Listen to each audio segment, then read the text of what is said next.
అదాని వచ్చి data centre పెడతానంటే అప్పనంగా ఆస్తులు దోచిపెడుతున్నారు. కృష్ణపట్నం పోర్ట్ ఇచ్చేశారు, లేకపోతే గనక మచిలీపట్నం పోర్ట్ ఇచ్చేశారు, లేకపోతే ఇంకో పోర్ట్ గంగవరం పోర్ట్ కొనుక్కున్నారు. మొత్తం అదానికి దోచిపెట్టడమే అంటూ పుంకాను కథనాలు రాసుకొచ్చినాయి. ఈనాడు, జ్యోతి, అర్డజన్ మీడియా డిబేట్లు పెట్టారు. అదానికి రాసి ఇచ్చేయడమేనా, ఏది తన కేసులంటే భయం అందుకని అని చెప్పేసి. మరి అదే అదానితో ఇప్పుడు విపరీతమైన ఒప్పందాలు, స్థలాలు ఇస్తున్నారు. అదే అదానినే ఇప్పుడు మన డేటా సెంటర్ పెట్టేది. గూగుల్తో ఒప్పందం కుదుర్చుకుంది, గూగుల్ అదానితో ఒప్పందం కుదుర్చుకుంది. అదాని వాళ్ళకు ఓకే చేసిన డేటా సెంటర్ అక్కడ. అట్లాగే అదాని వాళ్ళకి పవర్ ప్లాంట్లు ఇస్తున్నారు, మిగతా ఎన్నిచ్చుకొస్తున్నారు. ఇప్పుడు ఇస్తే శృంగారం, అప్పుడు ఇస్తే వ్యభిచారం.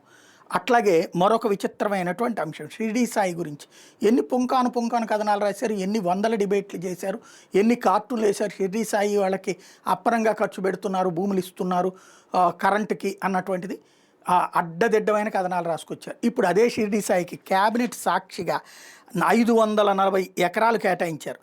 దానికి ఇప్పుడు కడప జిల్లా కొప్పర్తిలో షిరిడీ సాయి ఎలక్ట్రిక్స్కి ఎకరా 5 లక్షల రూపాయలు చొప్పున 540 ఎకరాల భూమిని ప్రభుత్వం కేటాయించింది.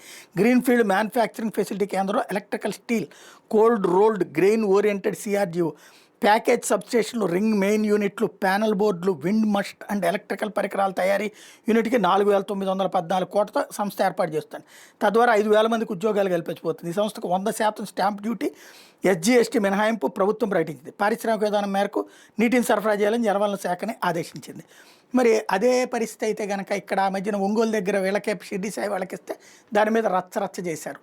ఏంటిది అంటే మా వాళ్ళు ఉన్నప్పుడు ఎవడైనా పెట్టుబడి పెట్టాలి, మా వాళ్ళు లేనప్పుడు పెట్టుబడులు మానేయాలి.